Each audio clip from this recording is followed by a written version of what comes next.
Hello, everybody, as you're filing in. Thank you for being with us. We'll give it just a minute as people continue to join.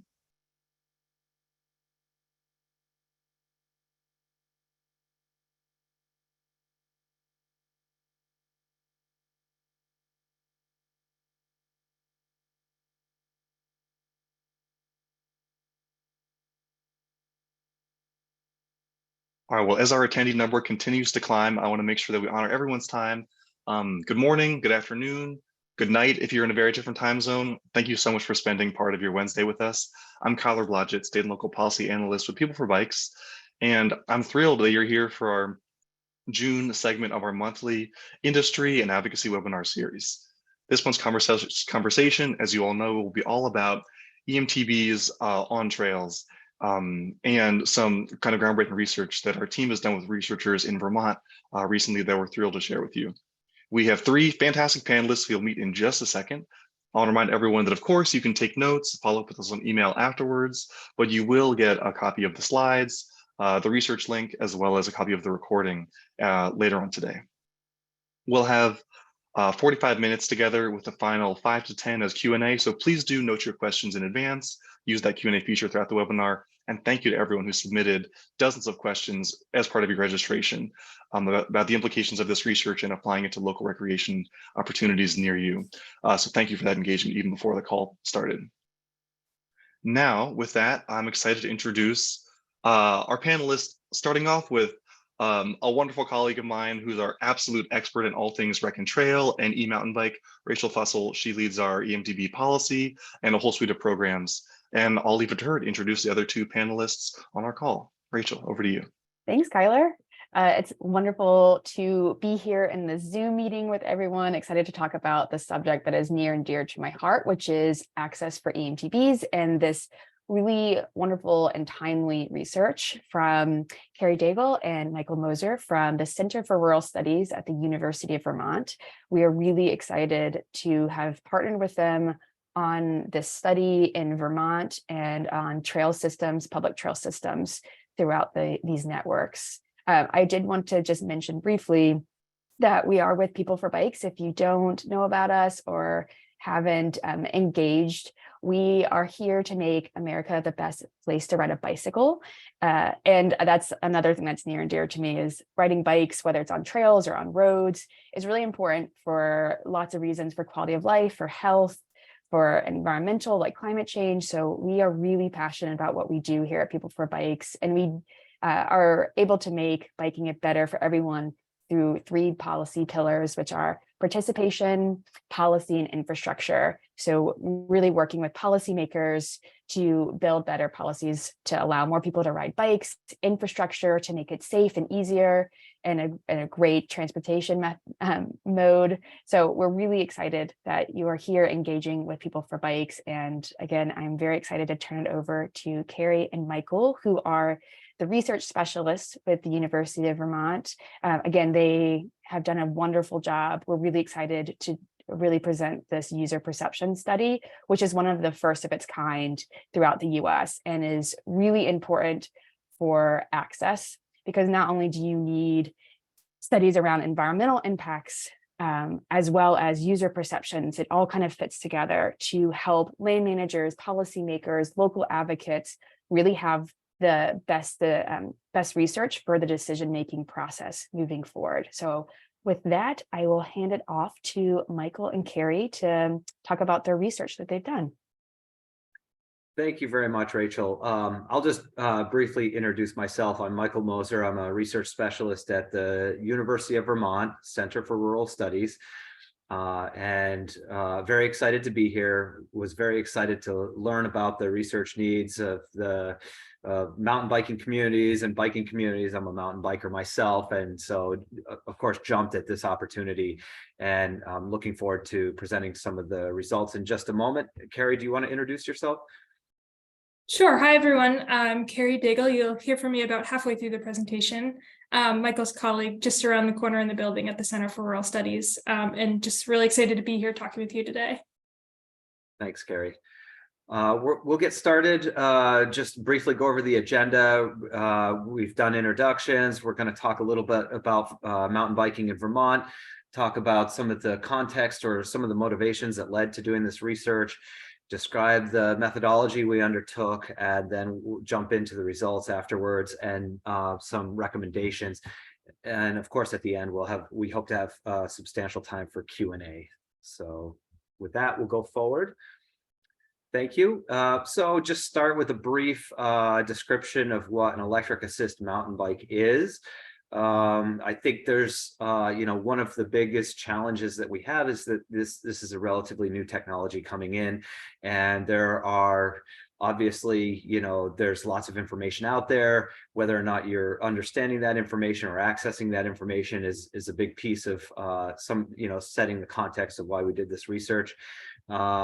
Basically, we're focused on Class 1 E mountain bikes. These are defined by the International Mountain Bike Association as being low-speed, pedal-assisted electric mountain bikes that assist only when the rider is pedaling, and they can achieve up to 20 miles per hour.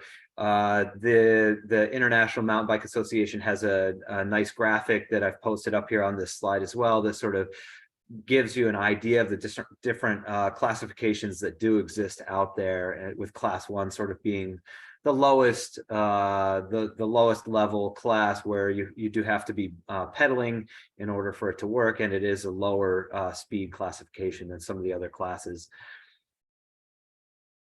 So in Vermont, we've got a pretty wonderful mountain biking situation, as far as I'm concerned anyway. We've got over 1,000 miles of trails across the state. Since between 2012 and 2023, about 10 years, we've seen an increase of about 100% in the number of trail chapters that exist around the state of Vermont. So we have lots of local trail chapters, and then they all if you could click the slide again, Kyler. There we go. All of these trail chapters can choose to become part of the Vermont Mountain Bike Association umbrella organization, which is advocating at the state level and working with all the individual chapters. We've got a proliferation of chapters, which is a really good thing. And we recently did some research here at the Center for Rural Studies. We did a statewide survey we do annually, and we added a question into our statewide survey from VMBA, the Vermont Mountain Bike Association, just asking the simple question: have you ever mountain biked on a mountain biking trail at some point during the 2022 season? So this was for last year, and we had about 18% of responses of Vermonters 18 years and above saying that they had mountain biked at least once on a mountain bike trail in the state of Vermont. So we think that's really well, first of all, it's the first time we've ever asked a question, collected those kind of data in the state of Vermont. We think it's foundational, and we hope to track that over time as well to see how that trend continues. So mountain biking in Vermont, that's a brief snapshot of what's going on in the state. And then we'll move forward to some of the motivations for this study. Essentially, as I mentioned before, this technology is a newer technology. I think accessing the information is something that a lot of folks are, not doing, or maybe doing and not knowing all of the different types of e-mountain bikes that are out there, or the ways that e-mountain bikes might be, or e-bikes might be used, and e-mountain bikes might be used. There's e-mountain bikes and there's e-bikes for road use, for trail purposes, and mountain bike trails versus like carriage trails and other types of trails. So there really is proliferation of the technology across different niches within the biking community. We're really talking about e-mountain bikes today. We know that rider perceptions are varied and that they are evolving. We know that knowledge is not fully developed among consumers, and so we wanted to test what that knowledge was and where folks were. And also there's a patchwork of policies across Vermont and across the US as far with regard to e-mountain bikes and mountain bikes in general. And so, that led us to ask the foundational question of this research is, what are user perceptions of e-mountain bikes? And we could see here on our first little graphic, our first little data graphic, that user perceptions are changing over time as well. Carrie, did you want to sort of describe a little bit of what you've seen in the changes over time here? Sure. I think so. If you look at this graph here, the dark blue is from the previous year's survey in 2021 and 2022, and then the orange is this most recent year, 2022, 2023. And I think in addition to just seeing that there's a variety of answers here and that there isn't one consistency in perceptions of e-mountain bikes, I think what's particularly interesting about this graphic is we're seeing people, as their perceptions are evolving, they're moving toward the extreme. So you'll see kind of last year, there was a few more people in that in the middle, I'm undecided, mountain bike should be on some terrain, or I'm fine with them, to now in the more recent year, more people moving out to either they should not be allowed on trails or they should be allowed everywhere. So that's just one interesting thing that we're seeing out of this survey that happened previous to this research is more people moving toward the extremes in their perspectives on mountain biking, e-mountain biking. Thank you, Carrie. And we'll move along. There we go. So we've got, this was really designed as a pilot study, and you might ask what a pilot study is. If you could click that again. Thank you, Kyler. So a pilot study really is a first step in the research. And, what we're looking to do is enter into, the context and understand. Go ahead and click a couple more of those. There we go. Essentially, we're entering into the research, entering into this field, conducting some initial research to sort of understand what some of the challenges are, what some of the opportunities are as far as outreach, communication, the technology, all focused really around the user perceptions and the user experiences. I should say trail user perceptions and trail user experiences of e-mountain bikes. And so, this research is initial. It's meant to inform, where we might go with next steps in future research.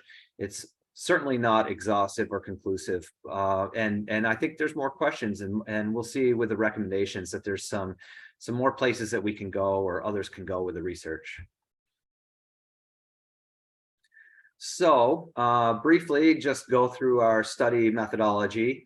There's three primary components to the study. We started with a statewide e-mountain bike attitude survey. And what we did is the goal was to gauge overall perceptions of e-mountain bike usage in Vermont. And we did that in partnership with the Vermont Mountain Bike Association and local chapters.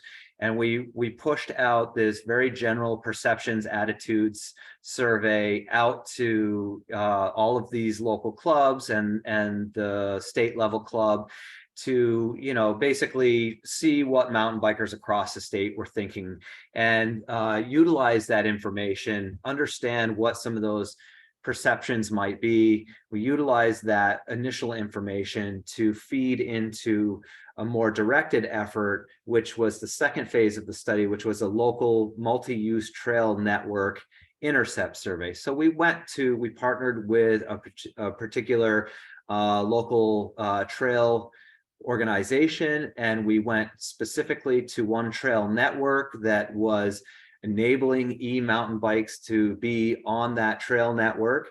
And what was interesting is that this particular trail network had folks that were, it enables horseback riding, it enables some motorized access on some trails. So there were dirt bikes out on the trail, and we actually collected some data from some dirt bike riders.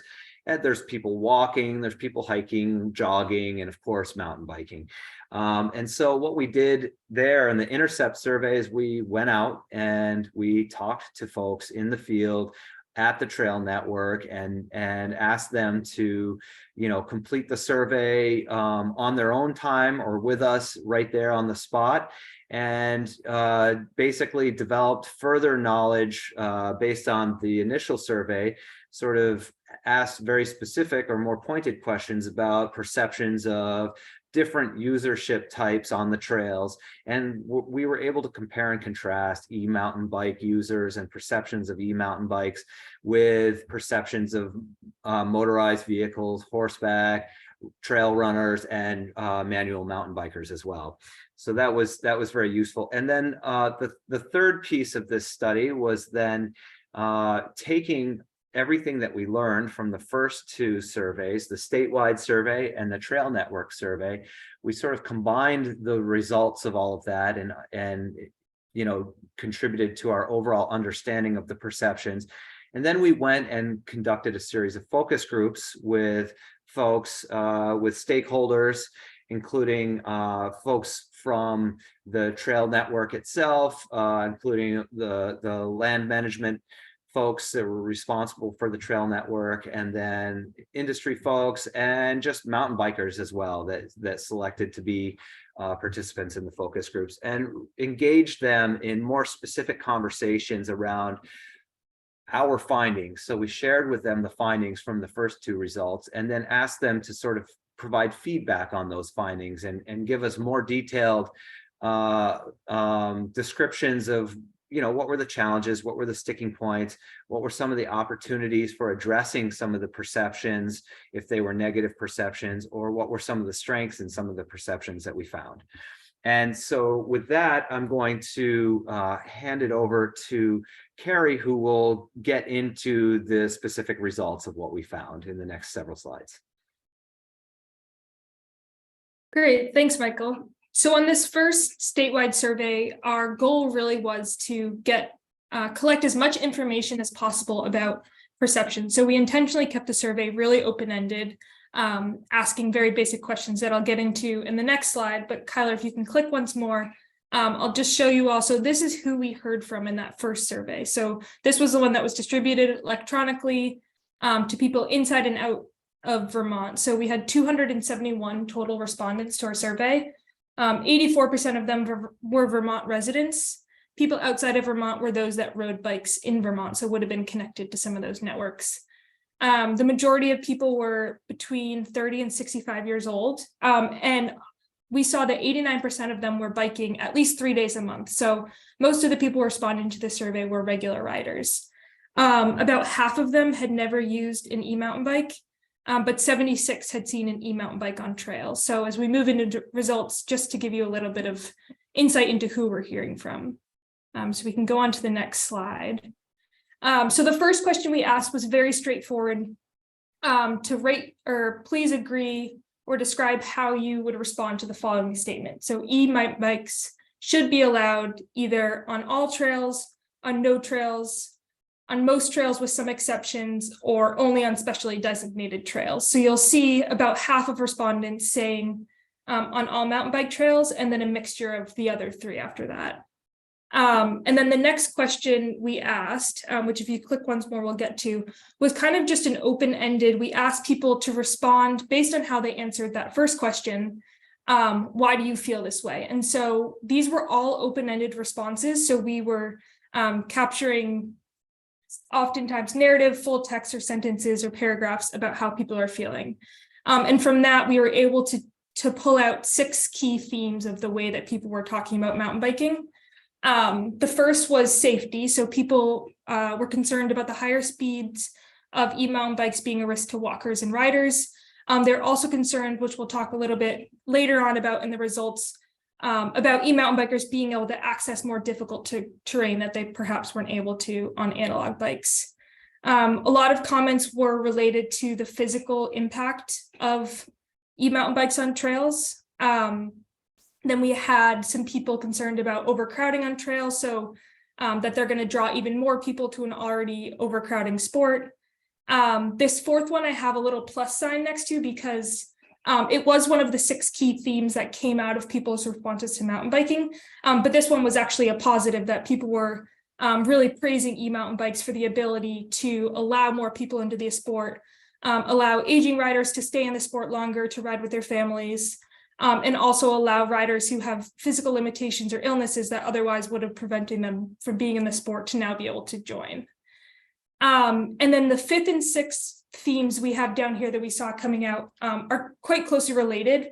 but kind of this essence of just overall the frustration that e-mountain bikes brought to the sport. So we had a number of people commenting on this kind of idea of it's not mountain biking, it's disruptive to the essence of the sport, and it kind of impacts their experience riding. We also have people feeling frustrated when they're being passed by riders on trails, feeling frustrated, claiming that they see e-mountain bikes not being aware of the etiquette. So these are the 6 themes that we drew out to help inform our next steps. So just a quick return to where we're leading next, if you want to click once more. So that statewide survey, we took all those general themes, and that's what we really used to build our trail network survey and our focus group. So just wanted to take a pause to show you that we're moving now over into talking about these next 2 sets of methods, which are results we're going to show in a combined way because they really are closely tied to each other. So I'll first just give a note about who responded to our trail survey. So this is the one that we had actually people physically on trails collecting riders. So unlike the statewide survey, which was a bit bigger, the number of participants we had responding to the survey was smaller just by nature of having a smaller network. So we had 66 people respond to this survey, about the same number of Vermont residents. So 90% were Vermont residents, and those who weren't were traveling to that trailhead just to ride. We've reached a greater variety of riders through this method, about the same age, and surprisingly, many more people who had not used an e-bike. So 75% of people on this survey had not ridden an e-bike. And then if you go to the next one, so the 4 themes that we took from the first one to ask these questions were trail etiquette, physical impacts, safety, and accessibility. And we asked participants to rate their perceptions of each of these for all of the user groups. So we weren't specifically pulling out e-mountain bike for each of these questions, but we are asking them about each of them so we could look in comparison. Those that said they had ridden an e-bike, we also had a specific subset of questions that we asked them. But we can go to the next slide. And then just a note on the focus groups. So 2 of the focus groups we had selected based on strategically wanting to reach certain people that had a relation to that trail. So one was a group who had trail building experience, and they were very familiar with that and other trail networks. And then the second was a forest management board. So it was a collection of riders and non-riders who were part of a board that were running a trail system, like a trail system that would be allowing e-mountain bikes. And then the second 2 groups were self-selected from that first statewide survey. So at the end of the statewide survey, we asked, would you be interested in participating in a focus group to further weigh in on this topic? And so people who selected yes were contacted later on, and they were able to participate if they wanted to offer more insight into their perspective. So in response to the survey, in these focus groups, we actually put the survey up on the screen in focus groups, and we showed them results and asked, what are your opinions on these and what are potential solutions? And before I go into results, I want to just make one quick note about the focus groups that felt important to this study and future studies, which is that with the anonymity of electronic surveys, we saw some more negative comments coming out that were not coming out in the focus groups. But we did hear from 2 people after the focus groups that they felt like the focus groups were not the easiest setting for them to share perhaps less popular opinions on mountain bikes. So it could be that the focus group findings came out a little bit overly positive. And so that's important just when you're interpreting the results, but also in terms of planning future projects and looking at project designs to get some of the perhaps more more anti-e-mountain bike perspectives. A focus group might be a difficult setting to hear from those people. So we'll go on to get into some of the results. So the first theme of results that we've really got into is this idea of trail safety. So up in that top right corner, we had just results from the trail survey, which is that users were pretty neutral over whether e-mountain bikes introduce added concerns. So when asked, are e-mountain bikes more dangerous than analog mountain bikes? about 58% of people said that they neither agreed nor disagreed. So people are kind of in this unsure place of where to be with that. When we brought those results to the focus groups, we had some concerns about people saying that safety really comes down to the rider, not the bike.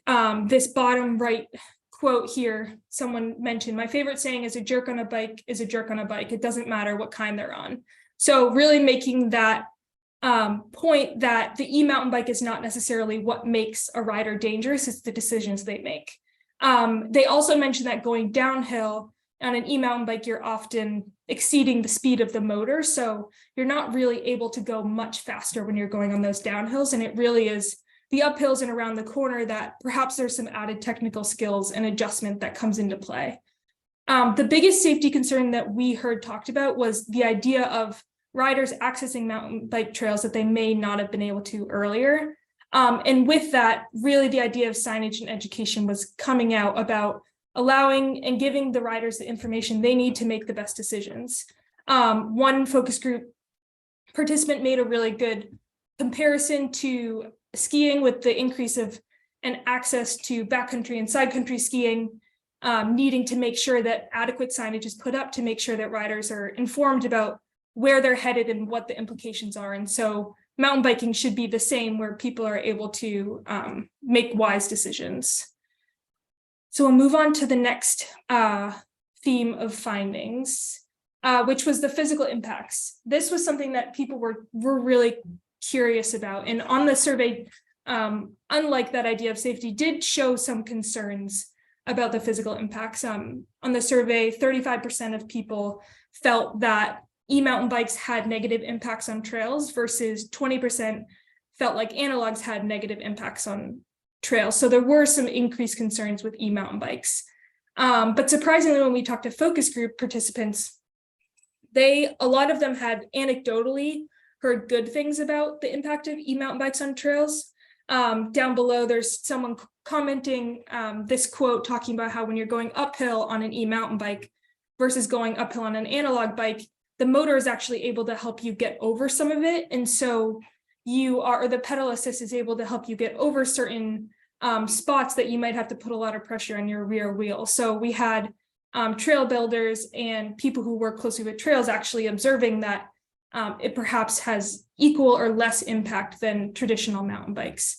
There was a little bit of disagreement among participants about the behavior and etiquette of e-mountain bikers. Some people felt like someone on an e-mountain bike automatically was going to be less considerate of trails and perhaps less knowledgeable. But we definitely had some participants pushing back on that notion and citing quite the opposite. So some focus group participants had recommendations about, while waiting for more data, which I'll make that point that a lot of people said that they want to see more data. They want to know exactly what's happening on trails. You'll see that bottom right corner, just that quote saying how organizations want more information to be able to do advocacy work around this issue. And participants saying, in the meantime, perhaps communicating about the efforts that go into trail building can help riders with just increasing rider responsibility and making good decisions all around about respecting the impacts on trails. So you can go along to the next one. So the third of four themes was overcrowding. And so again, people showing some concern about overcrowding to the sport. And with this one in the focus group, the biggest thing we saw coming out and that was present in the discussions was this idea that overall mountain biking is becoming overcrowded. It's not specifically because of e-mountain bikes. And because of the newness of the introduction to e-mountain bikes in Vermont, it's kind of difficult to tell what degree that's playing into it. And so people we're discussing that many of the new e-mountain bike riders are not actually new people to the sport. People mentioned how if you're just getting into biking, buying an e-mountain bike is very cost prohibitive if you don't know that you're committed to the sport. And so at this point with e-mountain biking, we're seeing it coming from people who are existing in the sport. They're having a physical limitation that e-mountain bikes will help them overcome with, and they're deciding to make that transition. Time will tell if that stays. That is definitely something we'll get onto with some more recommendations. And the last point that people made was questioning whether that idea of increasing ridership is a bad thing. So we saw people really drawing connections to kind of the greater mission of mountain biking, where we want to go with the sport. This quote down at the bottom is talking about how more people riding just means more people wanting to start trail chapters, more people wanting to get involved and volunteer and build trails. So that isn't inherently a bad thing to the sport. We'll go to this last slide. So then our last theme was accessibility and inclusion.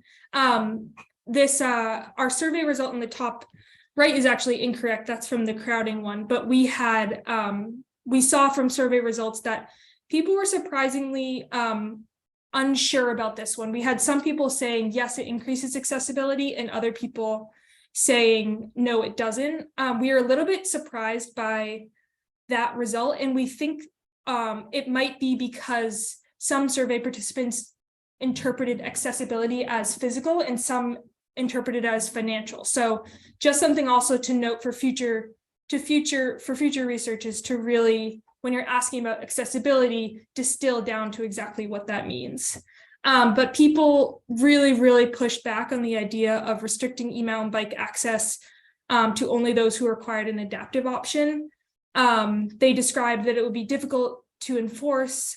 They felt violated by asking for their personal health information, and also overall that it felt against the inclusivity goals of introducing e-mountain bikes. They also weren't in favor of having e-mountain bikes specifically for, mountain bike trails specifically for e-mountain bikes, because e-mountain bike riders aren't necessarily all riding together. It's more one e-mountain bike rider is riding with their family members who are all on analog mountain bikes. And so the purpose a lot of times of people switching over to e-mountain bikes is to allow them to continue riding with their friends or their family. And so by excluding them from certain trails, you're kind of going against that possibility that e-mountain biking offers. So again, this was the one that people felt really passionate about, just kind of not wanting some of these proposed solutions to happen. And so then just to finally wrap up with some recommendations. So we split recommendations into some things we saw that came out that we could immediately implement based off of these findings. And then we have some future research directions that could go. So just to draw out some of what we already talked about in the results, some things that could be implemented based off these findings are just more education and communication about what Class 1 e-mountain bikes are. We had, even in focus groups, kind of some really varying perspectives on what they are. And increasing signage on more difficult terrain, educating newer riders to make good decisions, and also just making sure that people are informed about where they're headed with mountain biking. And then we'll click over to the some future research recommendations. If you click once more, Kyler, it should be there. There we go. So a number of areas of research that this project could move into. So the most obvious, which came out, which I'm sure is an interest to many on this call, is just that impact of e-mountain biking riding on physical trails. So doing some research on that, drawing up some previous research that may have been done, and looking at how e-mountain bikes impact trails, looking at that percentage of increased ridership, and how much of that is new people to the sport and how much of it is existing riders. Some of that may come from looking at other regions and areas where e-mountain biking has been going on for longer. So perhaps looking at mountain biking areas in Europe where there's been long-time e-mountain bike riders and looking at what is happening there. Getting a better sense of who rides e-mountain bikes. So not only that interest in new versus existing sports, but also looking at demographics of riders, looking at if e-mountain bike riders are those who are renting versus owning, because we know that there may be some behavior and knowledge differences between that.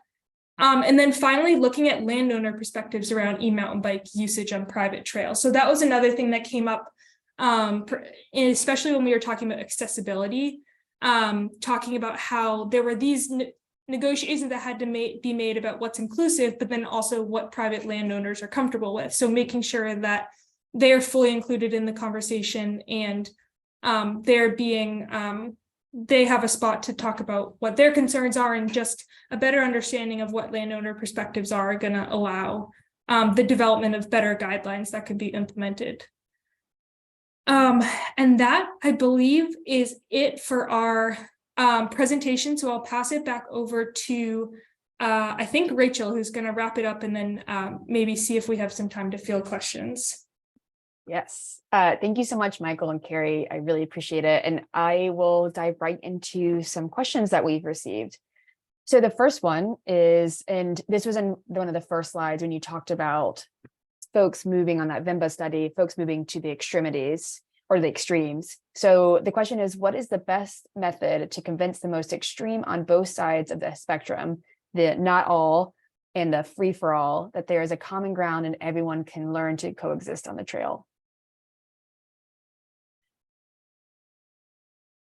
Yeah, I'll speak to that briefly. I think what Carrie was just describing, and what I spoke to a little bit earlier, you know, the relatively new nature of this technology, and the fact that folks are still learning what an e-mountain bike is, or learning about e-bikes in general.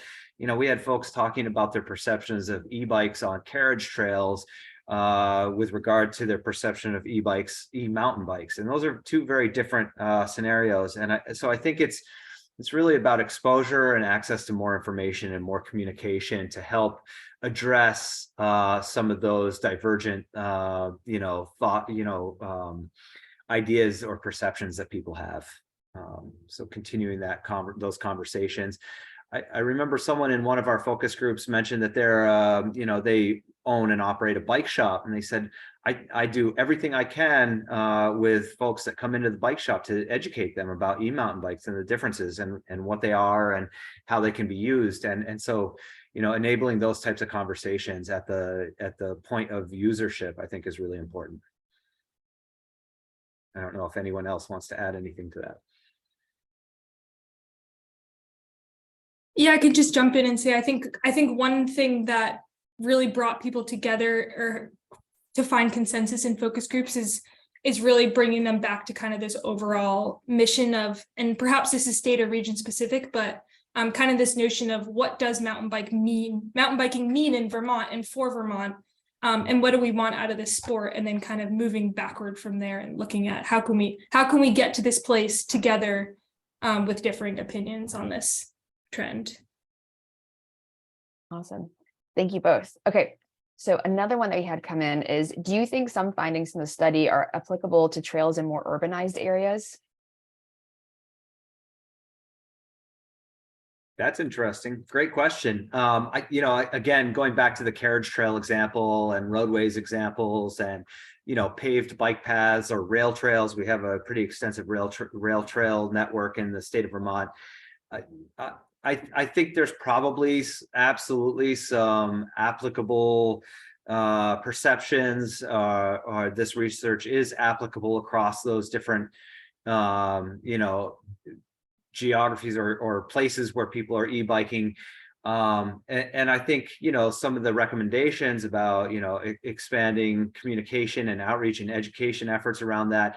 And it is really important. I think the quote that Carrie shared about a jerk on a bike is always going to be a jerk on a bike. It doesn't really matter what kind of bike they're on, right? So if you've got someone speeding down a rail trail and they're doing 28 miles per hour on a class 3 or whatever, then that's not the e-bikes challenge, right? That's the user's challenge and learning about trail etiquette. I'll leave it up to anyone else that wants to talk about that. Okay, we have a few more questions, so maybe we'll move on to a few more just to get as many as we can. So another question that came in is, how many of the 67 intercept surveys were undertaken by people who did not identify as a mountain bike rider or eMTB rider?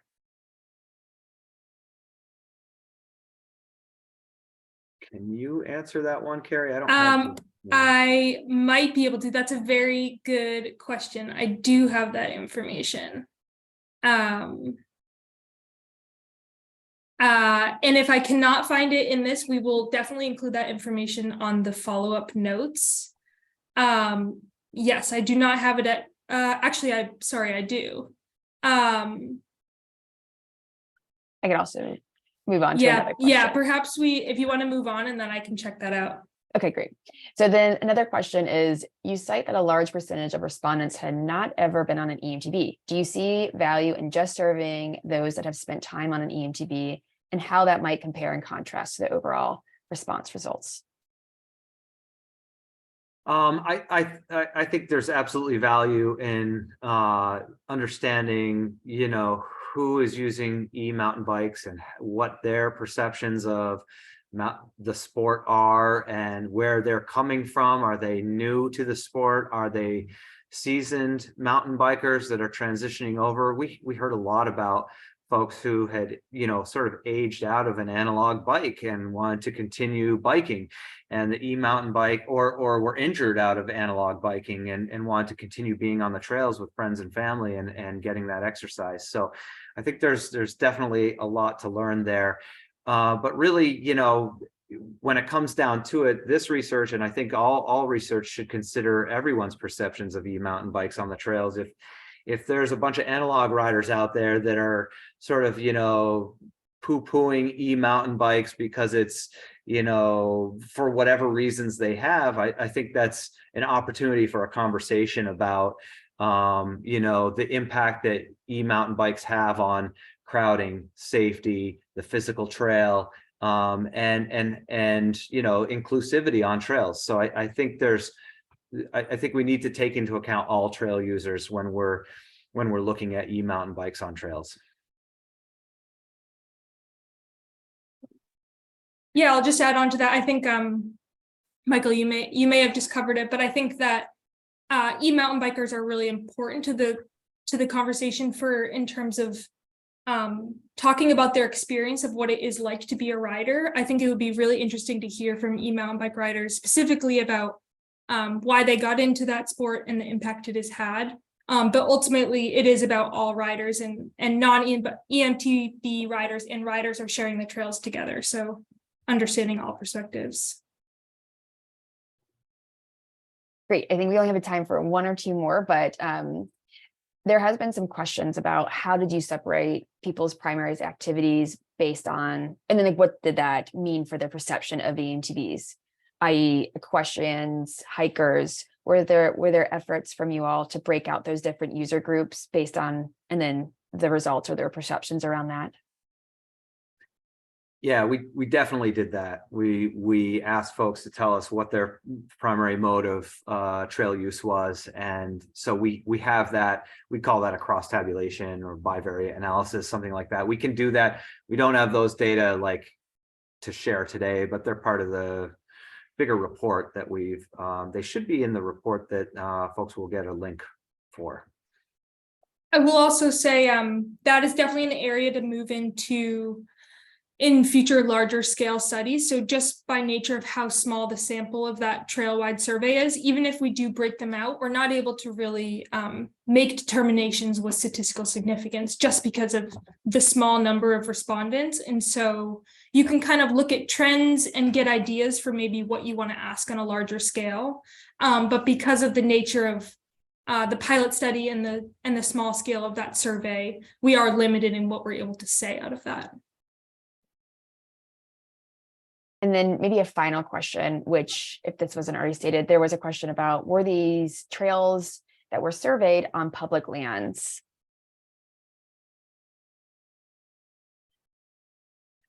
They were. So they were on in a part of a town forest network.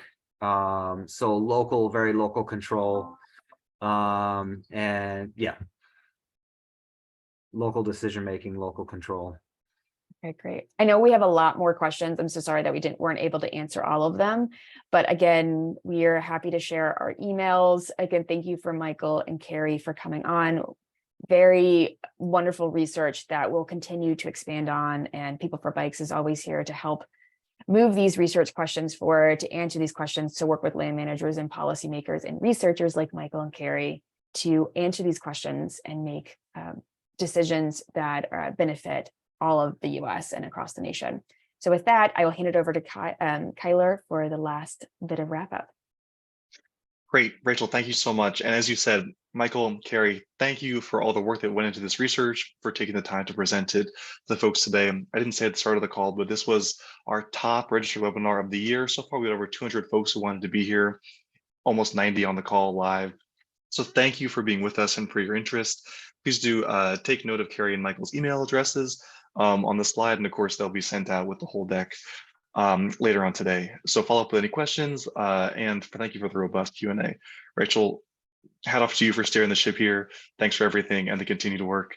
And with that, please do tune into our next webinar. We don't have the date yet, but mid to late July, probably focusing on our federal work around trade, tariff, e-bike safety, and our out-of-boundary work around that. So we'd love to, we like to mix it up on these monthly webinars and make sure we're speaking to a wide variety of audiences. So tune in if that's something that you'd like to learn more about. Look out for that invite email in a few weeks. And thank you again for your time today.